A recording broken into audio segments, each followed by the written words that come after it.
Hermanos, el Señor ha resucitado. Sí, ciertamente ha resucitado. Bienvenidos, hermanos, a este culto de resurrección. Estoy contento de poder estar nuevamente con vosotros. El domingo pasado fuimos muchos los que pudimos ver el culto, unas 300 visualizaciones, así que en este día esperamos poder subir muchos más. Os saludo en el nombre del Señor en esta mañana y quisiera iniciarlo con una oración. Padre nuestro, gracias por el privilegio que nos das de juntarnos en esta mañana, de poder estar unidos a pesar de la distancia, cada uno en nuestros hogares. Y queremos poner delante de ti aquellas personas que están sufriendo esta epidemia, aquellos que por otro lado se están restableciendo. Muchas gracias, Señor, por el milagro que estás haciendo. Permite que cada uno de nosotros podamos estar protegidos durante estos días y que este tiempo que estamos tan separados sea un tiempo de reflexión, un tiempo para meditar, un tiempo para acercarnos más delante de ti, delante de tu presencia, acercarnos a tu palabra, reconociendo que tú eres el Señor de la historia, que provees todo lo necesario para cada uno de tus hijos. Gracias, Señor, podemos alabarte en esta mañana y darte la honra que tú te mereces al poder celebrar que hoy es un día glorioso, un día de victoria, un día en que Jesús resucitó. Y te bendecimos, Señor, por todo ello, en el nombre de Jesús. Amén. Pues queridos hermanos, en el culto de hoy vamos a tener primeramente un tiempo de anuncios, también alabanza y, como no, conocer a aquellos hermanos que cumplen años durante esta semana. Estoy muy contento porque estos días pasados también nuestros niños han podido recibir por parte de la escuela dominical unas instrucciones, unos juegos que ha sido de gran bendición para ellos. Y luego, hacia el final del culto, después de la predicación de Eric Rodríguez sobre la resurrección, vamos a compartir nuestro tiempo de cena del Señor. Así que os invitamos a todos a estar atentos al culto que esta mañana vamos a tener para todos nosotros. Que el Señor os bendiga.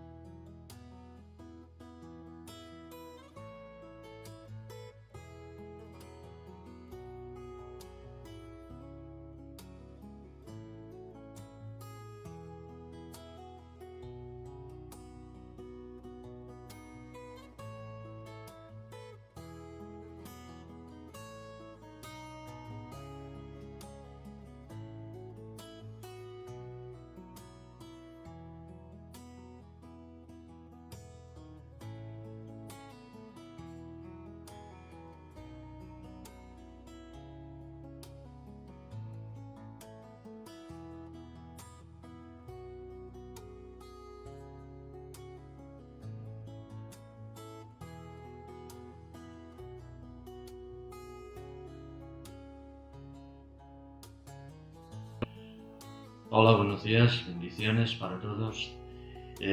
Añoro y anhelo el estar en la puerta, viendo cómo entráis para adorar al Señor.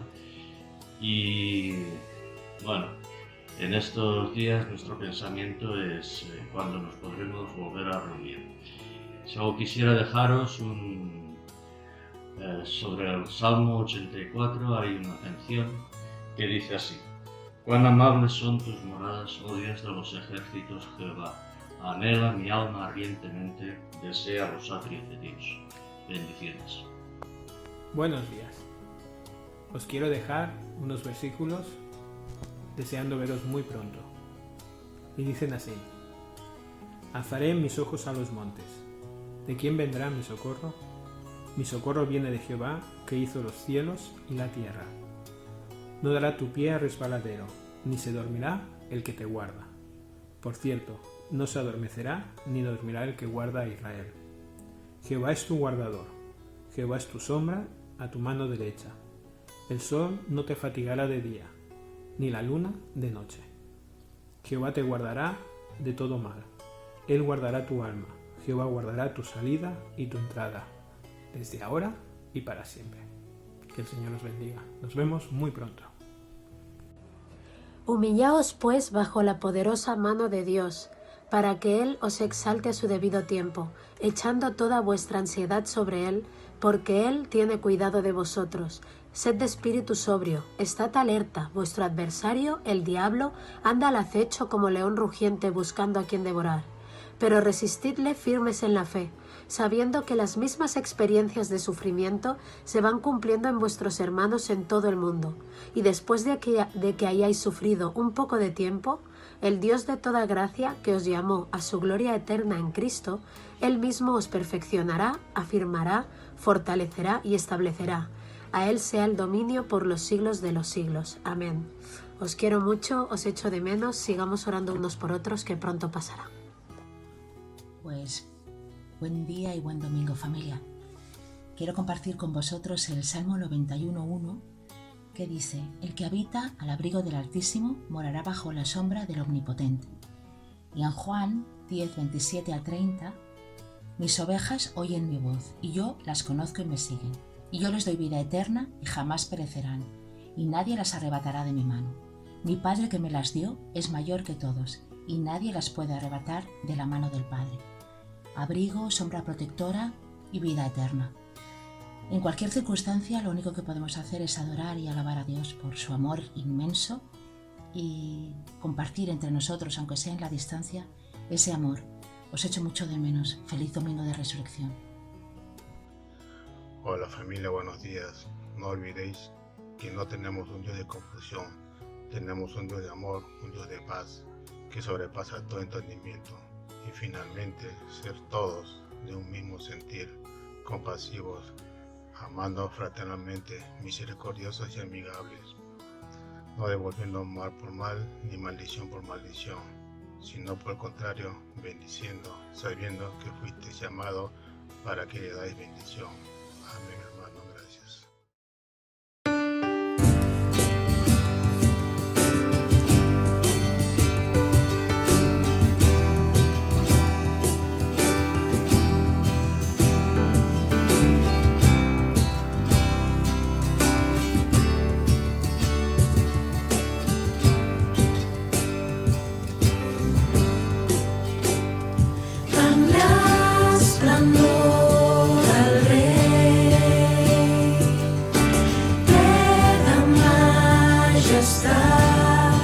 S'exalta tot el món, s'exalta tot el món, ho envolta tot de llum, i la foscor se'n va, sentint la seva veu, sentint la seva veu, que n'és de gran Déu, canta amb mi que n'és de gran Déu, i tots veuran que n'és de gran Déu.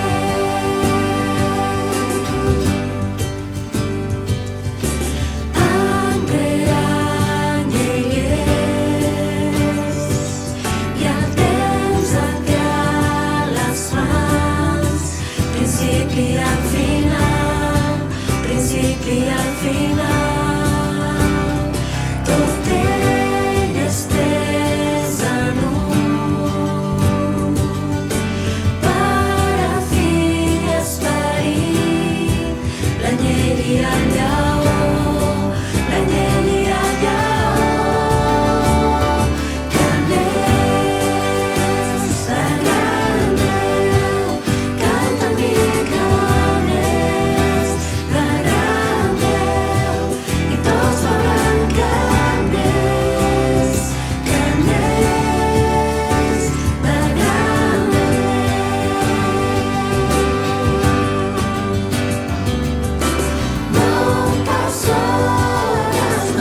Dios y Padre eterno, autor de la creación, poderoso.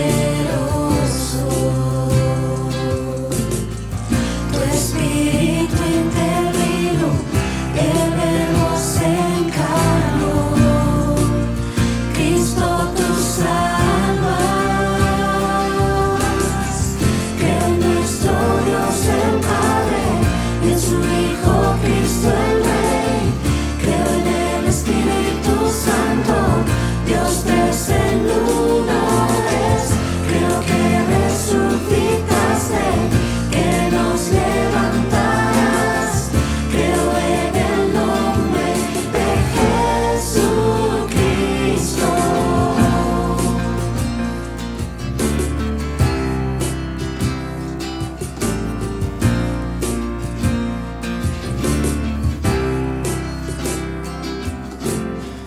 Mi juez y mi abogado, sufriste en la cruz, me has perdonado. Bajaste a las tinieblas y en gloria y en poder te levantaste. Creo en nuestro Dios el Padre y en su Hijo Cristo el Rey. Creo en el Espíritu Santo, Dios tres en uno es. Creo que resucitaste, que nos levantarás. Creo en el nombre de Jesucristo.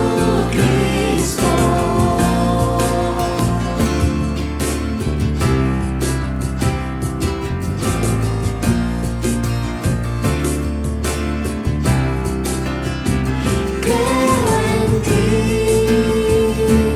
Jesús. Creo que tú vivo estás.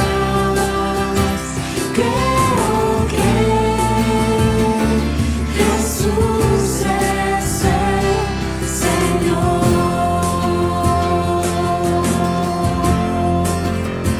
Creo en ti,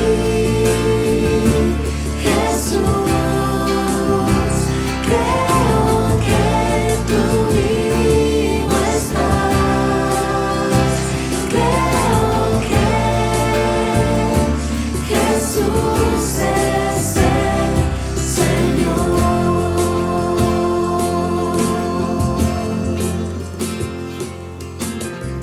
Creo en la vida eterna, creo en la comunión, creo que tu pueblo es uno, creo en tu iglesia, Dios, creo que resucitaremos y en gloria volverás. Creo en el nombre de Jesucristo. Creo en nuestro Dios el Padre y en su Hijo Cristo el Rey. Creo en el Espíritu Santo, Dios tres en uno es. Creo que resucitaste, que nos levantarás. Creo en el nombre de Jesucristo. Creo en el nombre de Jesucristo. Creo en el nombre de Jesucristo.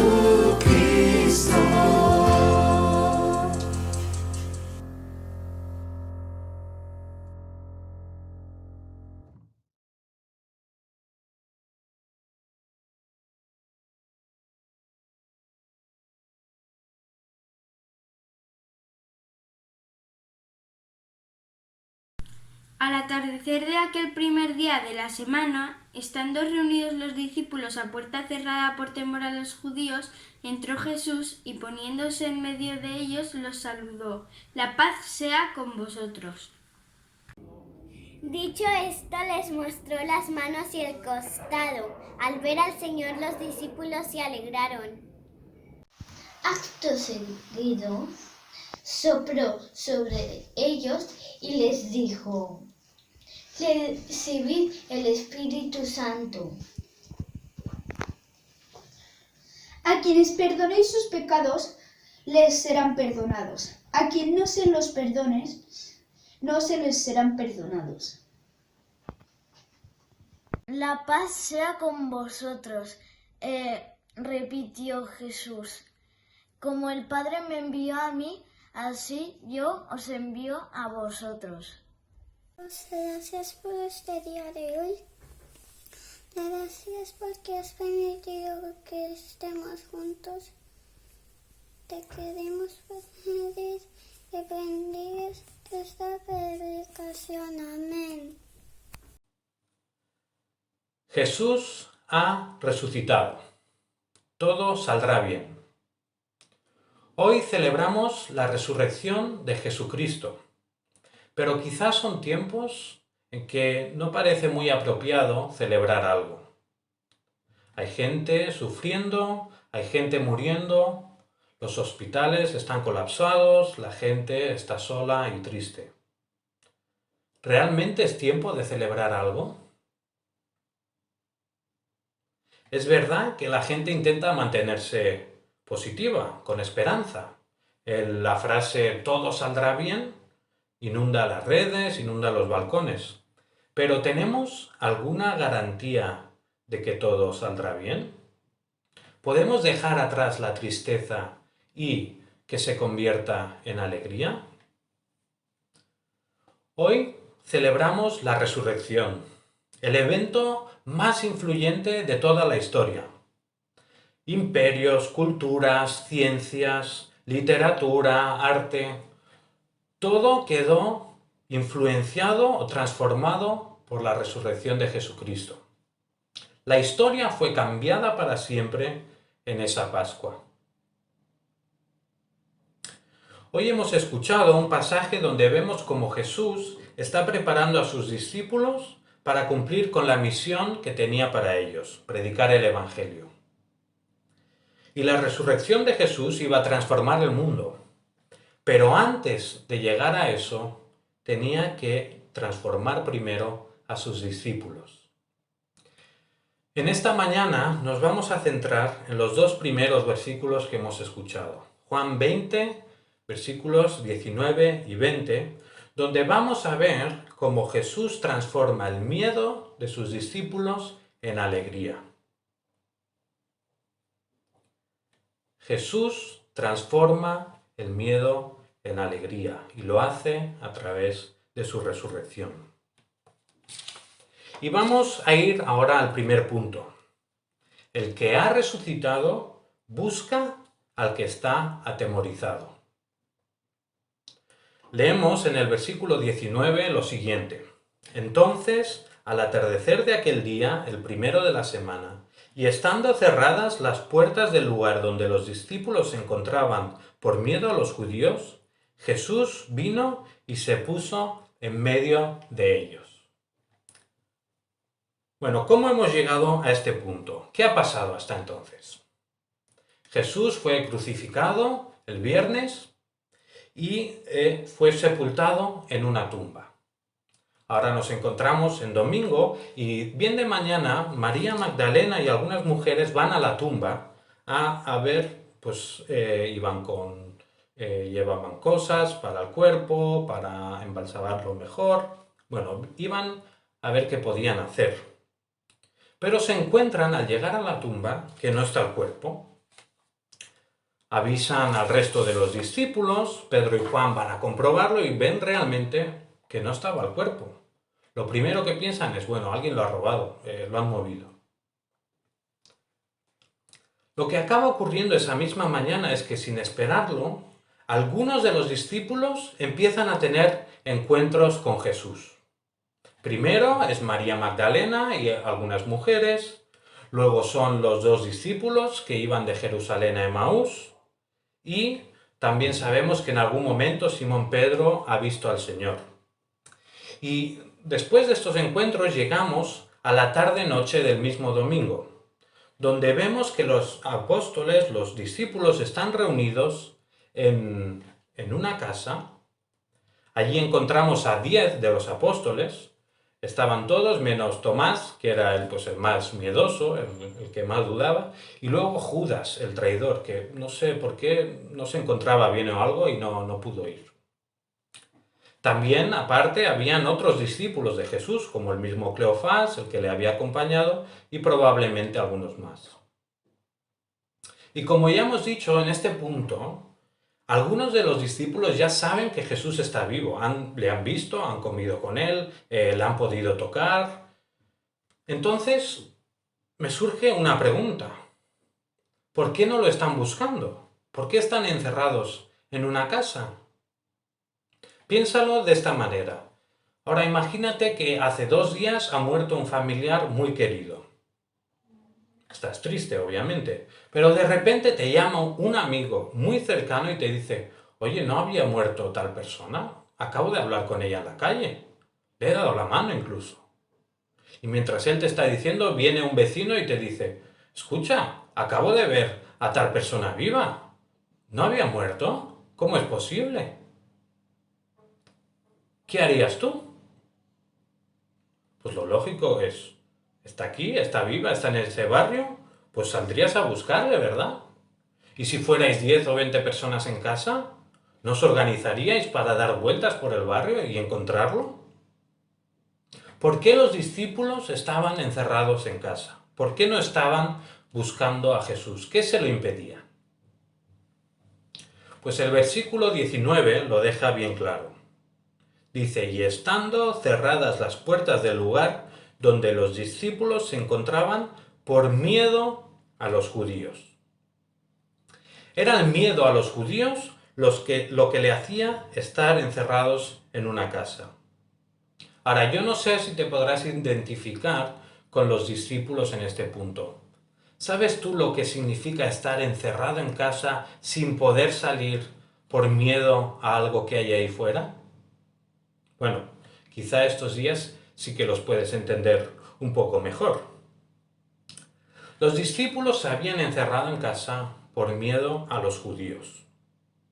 Y aunque amaban a Jesús y desearían estar con él, lo cierto es que su miedo les impedía irle a buscar. Ahora, no quiero que pienses que los discípulos de Jesús eran unos cobardes acabados que se asustaban por nada. El miedo a los judíos estaba justificado. El Evangelio de Juan hace muchas referencias al miedo a los judíos. Y una de ellas, por ejemplo, en Juan 7, versículo 13, estamos en una fiesta grande en Jerusalén. Y este versículo dice que nadie hablaba abiertamente de él, esto es, de Jesús, por miedo a los judíos. Jerusalén estaba abarrotada, miles de personas allí celebrando una fiesta, pero ninguna de ellas decía nada por miedo a los dirigentes religiosos, a los judíos. Entonces, estos judíos no eran una broma, estos judíos no eran cualquier cosa. Finalmente, lo que ellos habían conseguido era crucificar a Jesús. Entonces, si habían hecho eso con su maestro, ¿qué no iban a hacer con ellos? El miedo de los discípulos era legítimo, era normal. Pero entonces, ¿qué pasaba con el plan de Jesús? Él había invertido los últimos años de su vida en la tierra formando y capacitando a estos discípulos para que ellos siguieran propagando el mensaje de Dios para la humanidad. Y ahora estos, los únicos que Jesús había entrenado, estaban encerrados en casa por miedo a los judíos. ¿Había fracasado Jesús en su misión? ¿Había escogido a las personas equivocadas? Nada más lejos de la realidad. Jesús sigue adelante con su misión. Esto es solo parte del entrenamiento de los suyos. Y vemos que Jesús no se queda de brazos cruzados esperando a que sus discípulos pues de repente se vuelvan valientes, sino que Jesús viene y los transforma en valientes. Leemos al final del versículo 19 que dice que Jesús vino y se puso en medio de ellos. El miedo de los discípulos no es un obstáculo para el plan de Jesús. Las puertas que estaban cerradas no impiden a Jesús llegar hasta sus discípulos. Jesús toma la iniciativa y viene a buscar a los que estaban atemorizados. Y además Jesús viene y se pone en medio de ellos. O sea, Él no se esconde, no se pone en un segundo plano escuchando a ver qué dicen de Él. Jesús viene y se pone en el centro, en medio, para que todos los ojos le miren a Él, para que sus discípulos, para que sus seguidores se concentren solo en Él, que no haya nada más que les distraiga.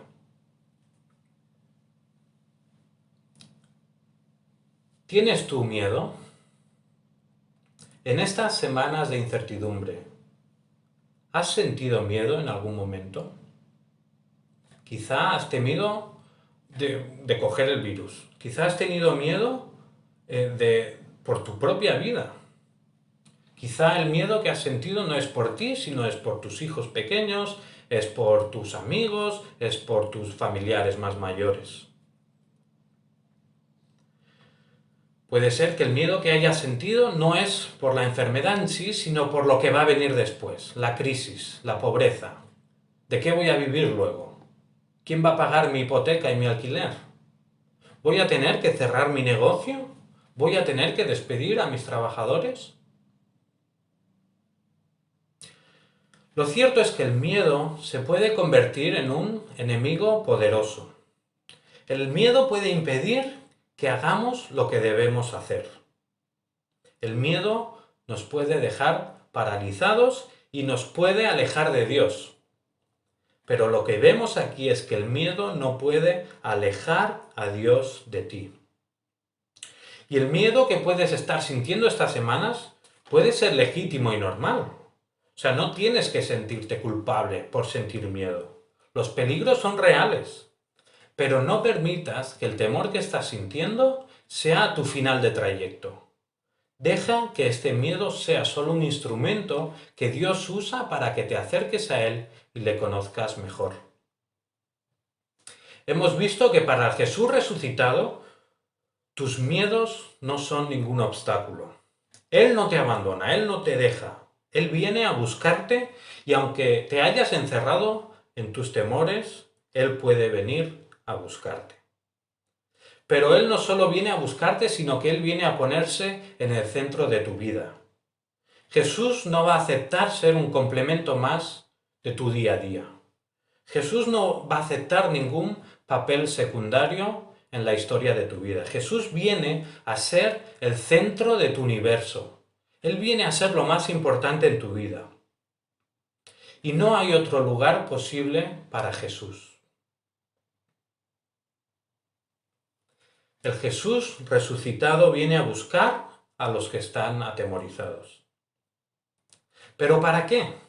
¿Qué pretende Jesús con ellos? ¿Qué pretendía Jesús al ir a buscar a los discípulos que estaban allí encerrados? Como vemos en los siguientes versículos, lo que Jesús está haciendo es preparar a sus discípulos para cumplir con la misión más grande de toda la historia, la predicación del Evangelio. Y el primer paso en esta formación, aparte de todo lo que ya había hecho, es en el que nos estamos centrando hoy, en transformar el miedo de los discípulos en alegría. Entonces vemos que el que ha resucitado transforma el miedo en alegría. Y si seguimos con el texto, en Juan 20, final del 19 y versículo 20 leemos: Jesús vino y se puso en medio de ellos y les dijo: paz a vosotros. Ahora parece una frase bastante apropiada, ¿verdad? Jesús ha resucitado, va a buscar a sus discípulos y pues les saluda con unas palabras dulces, amables. Paz a vosotros. Lo cierto es que en realidad estas palabras son inesperadas, son sorprendentes. ¿Recordáis la última vez que Jesús estuvo con sus discípulos en grupo? Exacto, el arresto de Jesús en el huerto de Getsemaní. ¿Y qué había pasado allí? Judas Iscariote, el traidor, viene con una multitud, con soldados, para entregar a Jesús.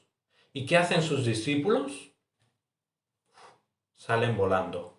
Como dicen Mateo y Marcos, salen, lo abandonan y huyen. Y esta es la última imagen que Jesús tiene de sus discípulos en grupo. ¿Qué podía entonces decirles ahora que se vuelven a encontrar?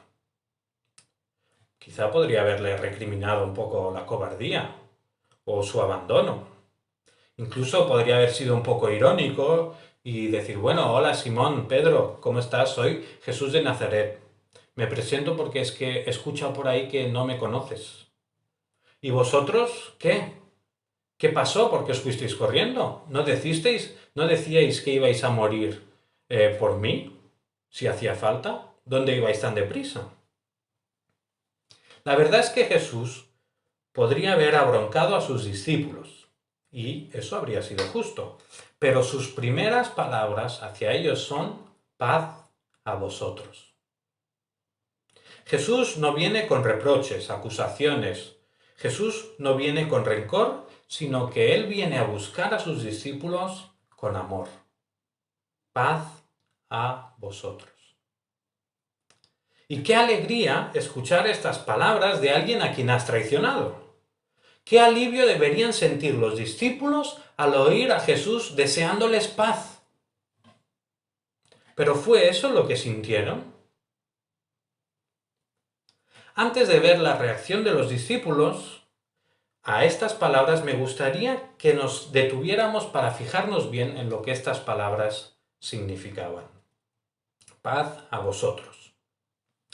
Paz a vosotros era y sigue siendo un saludo típico en Israel.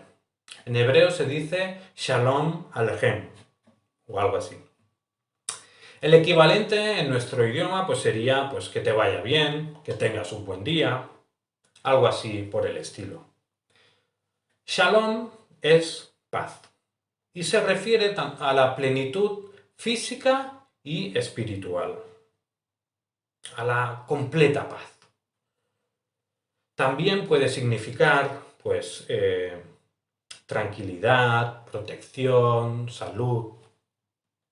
En el caso de Jesús, probablemente lo que les estaba diciendo a sus discípulos era algo como, bueno, tranquilos, no tengáis miedo, soy yo, o tened paz, no os preocupéis. Pero me gustaría que durante un momento podamos reflexionar sobre lo que el concepto de Shalom quiere decir, sobre lo que significa en verdad la paz, la plenitud espiritual y física. Este estado de completa paz es en el que Dios creó al ser humano. Adán y Eva vivían en ese estado de perfecta armonía con la creación. Allí no había dolor, no había sufrimiento y no había muerte. Y como seres humanos hemos sido creados para vivir en ese estado. Por eso sufrimos tanto con la enfermedad y con la muerte. Somos como un caballo al que han encerrado en un piso de 30 metros cuadrados. ¿Puede sobrevivir un caballo en ese estado? Puede, si le alimentas, pero estará angustiado, estará triste, estará fuera del lugar, no está en su hábitat natural. Del mismo modo, nosotros nos sentimos fuera de lugar en un mundo donde hay sufrimiento y dolor. Estamos diseñados para el estado de Shalom, esa paz perfecta que Dios había diseñado. Ahora, lo más importante de ese estado de paz ideal no es que no hay dolor, no hay tristeza, no hay muerte. Lo más importante de ese estado es que existe una relación directa y plena con Dios, nuestro Creador. Eso es paz. Entonces, nuestro problema aquí no es que hay sufrimiento, hay dolor y muerte. Todo esto son consecuencias que nos apuntan a un problema mucho más grave, a un problema infinitamente más grave, que es nuestra relación rota con Dios. Esa relación perfecta en la que Dios nos había creado, nos la cargamos enseguida. En la Biblia dura 2 capítulos. El pecado del ser humano destruyó esa paz y nos impidió disfrutar de una relación plena con Dios. Quizá piensas que no fue tu culpa, no es culpa tuya. Tú no estabas en el jardín del Edén y por lo tanto estás exento de cualquier culpa. Lo cierto es que tú has pecado más veces de las que has pestañeado. Todos nosotros hemos pecado contra Dios de forma constante. Y la Biblia deja claro que no existe ni una sola persona buena y justa. No hay nadie que en su estado natural busque a Dios. Todos le hemos dado la espalda. Por lo tanto, como todos somos culpables de pecado, la paz con Dios es imposible para todos nosotros. Nos sirve hacer el bien a los demás.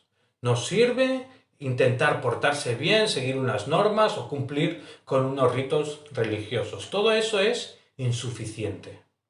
¿Por qué? Porque nuestra culpa es mucho mayor. Necesitamos una solución mejor. Pero ¿cuál es esta solución? ¿Es posible la paz con Dios? Si volvemos al texto que estamos viendo esta mañana, encontramos cuál es esta solución. En Juan 20:20 leemos: y diciendo esto, les mostró las manos y el costado. ¿Qué había en sus manos y en su costado? ¿Qué estaban viendo los discípulos? Estaban viendo las marcas de los clavos y de la lanza, las señales que la cruz había dejado en Jesús. Hoy estamos celebrando la resurrección, pero no debemos olvidar lo que ocurrió 2 días antes. La paz con Dios se consiguió a través del sacrificio de su propio Hijo. La cruz en que tú y yo merecíamos morir fue ocupada por Jesucristo para que nosotros tuviéramos paz con Dios. El apóstol Pablo en 2 Corintios 5:19 escribe lo siguiente: en Cristo Dios estaba reconciliando al mundo consigo mismo, no tomándole en cuenta sus pecados. La paz que Jesús consiguió para nosotros no fue gratis, no fue un chollo. La paz que Jesús obtuvo para nosotros se pagó con el precio más elevado que existía, la vida del propio Hijo de Dios. Él recibió y Él sufrió el castigo que tú y yo merecíamos. Y entonces la muerte de Jesús en la cruz es la base sobre la que Él luego puede venir y decir paz a vosotros. Jesús pudo decir paz a vosotros porque había comprado con su sangre esa paz. Pero volvamos a la reacción de los discípulos. ¿Cómo iban a recibir los discípulos estas palabras? En Juan leemos que diciendo esto les mostró las manos y el costado. Entonces los discípulos se regocijaron al ver al Señor. Ahora, si comparamos este relato de Juan con el de Lucas, notamos un detalle interesante. Lucas recoge en el capítulo 24, a partir del versículo 36, el mismo episodio que estamos viendo esta mañana. Pero allí da unos detalles más. Y vemos que cuando Jesús dice paz a vosotros, los discípulos aún se asustan más. Ahora ya no solo tienen miedo, sino que están aterrorizados porque piensan que están viendo a un espíritu. Las palabras de Jesús no son las que tranquilizan a los discípulos. Él dice paz a vosotros y ellos aún tienen más miedo. Entonces, ¿qué es lo que calma? ¿Qué es lo que leemos en Juan que provoca este regocijo en los apóstoles? ¿Qué es lo que transforma su miedo en alegría? El cambio se produce cuando los discípulos se dan cuenta que están delante de Jesús resucitado corporalmente. Jesús estaba vivo. Cuando ven las marcas de las manos y del costado, entienden que están ante Jesús resucitado. No era un fantasma, no era un espíritu, no era una visión mística, no era producto de su imaginación. Eso no podía transformar a nadie. Eso no traía más que temor. Lo que convierte el miedo en alegría es la resurrección corporal de Jesús. Entonces los discípulos se regocijaron al ver al Señor. Estos eran los mismos que estaban encerrados por miedo a los judíos.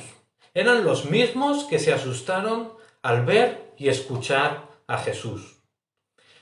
Y estos mismos ahora estallan de alegría porque comprenden que delante tienen a Jesús resucitado en carne y hueso. Jesús ha resucitado. Pero ¿por qué pasan del miedo a la alegría tan rápido? ¿Acaso habían desaparecido los judíos? ¿Eran menos poderosos que antes? La verdad es que no. Los judíos seguían siendo tan reales y tan poderosos como lo eran media hora antes. Lo que había cambiado en los discípulos era su perspectiva sobre Jesús. Los judíos habían conseguido matar a Jesús temporalmente, pero no lo habían destruido. Jesús estaba vivo y sigue estando vivo. Y no importaba ahora lo temible que fuera el enemigo de los discípulos, lo que importaba era lo poderoso que era su Señor. ¿Qué es entonces lo que puede transformar tu miedo? ¿Qué puede transformar tu miedo en alegría? ¿Información? Hemos visto que las palabras de Jesús no fueron las que transformaron a los discípulos. Lo que puede cambiar tu miedo en alegría es creer que Jesús ha resucitado. No es simplemente saberlo, no es tener esa información. Es estar convencido, estar seguro de que Jesús sigue vivo. Solo eso transforma el miedo en gozo verdadero. Y entonces nosotros, en medio de esta crisis de muerte y dolor, ¿podemos tener gozo? Como hemos dicho, el enemigo de los discípulos no había menguado. Seguía siendo el mismo, pero ahora los discípulos tenían gozo. Nuestro enemigo, o el enemigo actual, sigue vivo, el coronavirus. Pero no debe ser un obstáculo para que nosotros podamos tener gozo y paz. Como iglesia, lo que tenemos que hacer es fijarnos en nuestros ojos en lo grande que es nuestro Señor y Salvador. Conocer más a Jesús y a Dios va a traer paz a nuestras vidas, aunque estemos rodeados de dolor y muerte. ¿Tienes tú gozo y paz? ¿Tienes esperanza? Tu respuesta será proporcional a lo que tú creas sobre tu Señor y Salvador. El Jesús resucitado busca al que tiene miedo y transforma su miedo en alegría. Saber que Jesús ha resucitado y está vivo debe ser lo que te mueve en esta vida, lo que te da fuerzas para levantarte en la mañana. Su resurrección debe ser la que cambie tus miedos en alegría. ¿Y por qué? Segunda de Corintios 4:14. Dice lo siguiente: pues sabemos que aquel que resucitó al Señor Jesús nos resucitará también a nosotros con él y nos llevará junto con vosotros a su presencia. La resurrección de Jesús es la garantía, es el ticket que asegura que los que han confiado en él resucitarán un día. Por lo tanto, como tenemos esto seguro, todo lo que ocurre en esta vida temporal parece ser menos importante. ¿Te han ofendido o te han tratado mal en tu trabajo? No importa. Jesús ha resucitado. ¿Tienes problemas de salud? dinero, tienes malas relaciones con tu familia. Al final no importa, porque Jesús ha resucitado. Todas estas cosas nos pueden afectar temporalmente, pero tienen fecha de caducidad. Confía en que la resurrección de Jesús te asegura tener una vida eterna con Él. Tendrás paz eterna con Dios. Y nada te puede robar esta esperanza. Si has creído en Jesucristo, esta vida eterna ya ha empezado para ti. Quizá piensas que esto de Jesús y la resurrección es muy bonito, pero que no va contigo. No tiene importancia para tu vida. Te alegras de que, bueno, mira, si te ayuda a ti, pues perfecto, adelante. Pero a mí no me importa. El coronavirus pasará, al menos en nuestro entorno. Se encontrará una vacuna, descenderán los casos y pasará a un segundo plano. En poco tiempo no nos parecerá que era un enemigo tan grande. Pero después vendrá la crisis, la pobreza, seguiremos siendo frágiles, aunque nos olvidemos rápidamente. Seguirán los desahucios, seguirán los suicidios, los abusos, la soledad, la depresión. Nunca faltarán enemigos. Y quizá que piensas que no te importa mucho esto de la resurrección, puede ser que logres esquivar todos estos enemigos. Quizá tienes suerte durante un tiempo y sales indemne. Ninguno de ellos te ha alcanzado. Pero lo cierto es que hay un enemigo que no podrás esquivar. Hay un enemigo que te está esperando y que cada vez te estás acercando más a él. Ese enemigo es la muerte. Tú morirás y lo sabes. Puede ser en una semana, puede ser en 10 años o puede ser en 60 años. Pero si hay algo que tienes asegurado al 100% es que vas a morir. Si hay algo que todos los seres humanos pudiéramos firmar en un papel sin miedo a equivocarnos es la siguiente frase: voy a morir. Lo importante después de esta crisis no es que sigas esquivando la muerte unos años más. Lo importante de esta crisis es que logres esquivar la muerte eterna para siempre. Lo importante es que te des cuenta que solo hay una esperanza y esta esperanza es Jesús resucitado. Él dijo: yo soy la resurrección y la vida, el que cree en mí, aunque muera, vivirá. Y todo el que vive y cree en mí, no morirá jamás. ¿Crees esto? ¿Crees tú esto? ¿Vives como si esto fuera verdad? ¿Es Jesús lo más importante en tu vida? Si no crees, si Jesús no es tu principal deseo, si Jesús no es lo que más quieres en esta vida, irás al infierno, a la muerte eterna.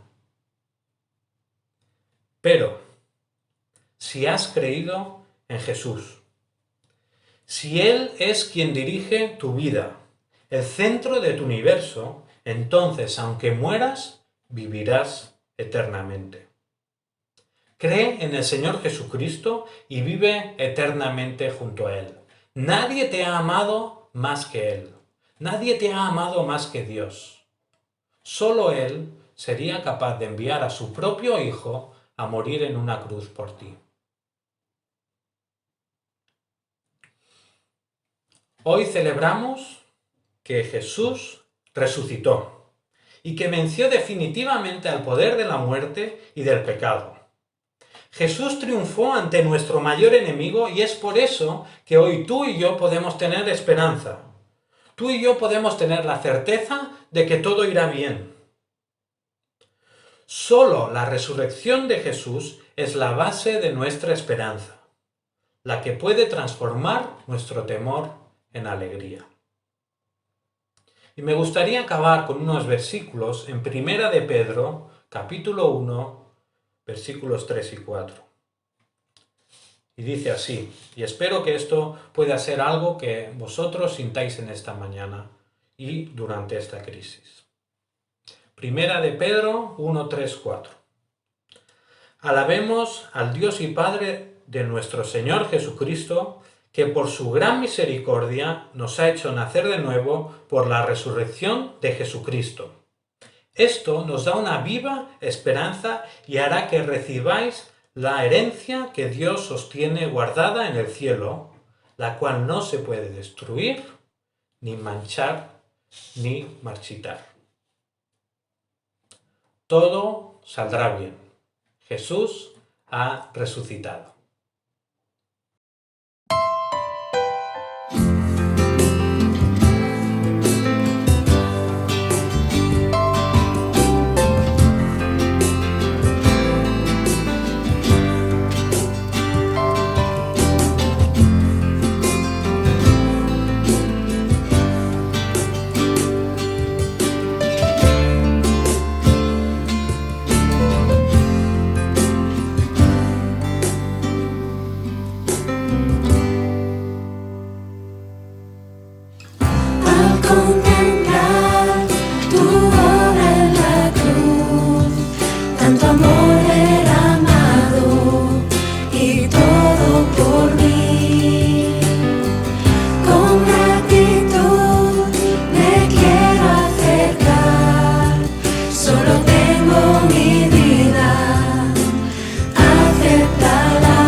Muchas gracias a todos los que habéis participado en el culto de esta mañana, culto de resurrección.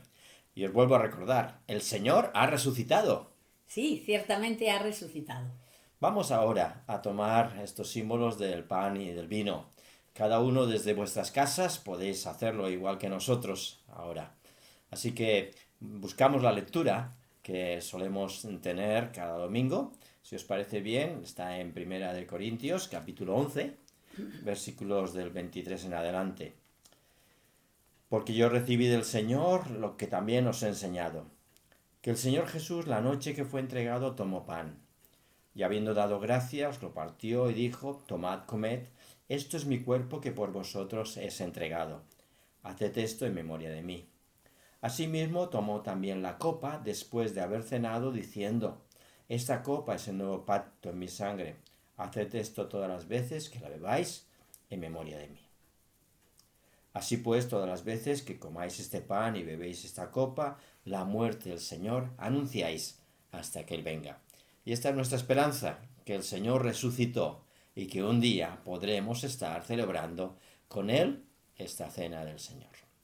Así que vamos a dar gracias por el pan en esta mañana y el vino. Y mi esposa, tan amablemente, ¿quieres dar gracias? Sí. Señor y Padre, que estás en los cielos, te damos gracias por estos símbolos, Señor, que nos recuerdan que tú moriste por amor a nosotros, Señor, por nuestros pecados, para darnos vida. Y también porque es un testimonio de que tú vas a volver algún día por nosotros, Señor. Gracias te damos en el día de hoy. Bendice a todos los hermanos que están en sus casas y está con nosotros en este tiempo. En el nombre de Jesús, amén. Amén. Pues, si quieres tomar, cariño, el pan.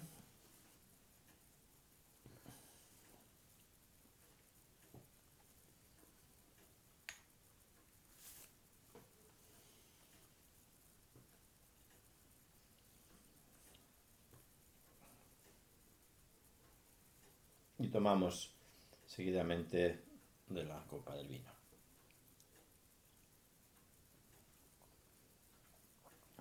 Gracias. Muy bien, pues antes de acabar este culto con una alabanza, pues quisiera terminar yo esta parte con una lectura, que no sabéis cuál es. Pues, si os parece bien, a mí me gusta muchísimo esta doxología que encontramos en el libro de Judas, que dice así, es un texto de victoria. Dice: aquel que es poderoso para guardaros sin caída y presentaros sin mancha delante de su gloria con gran alegría.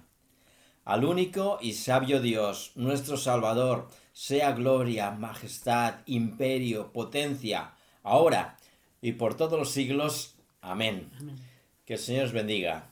Dios os quiere, nosotros también.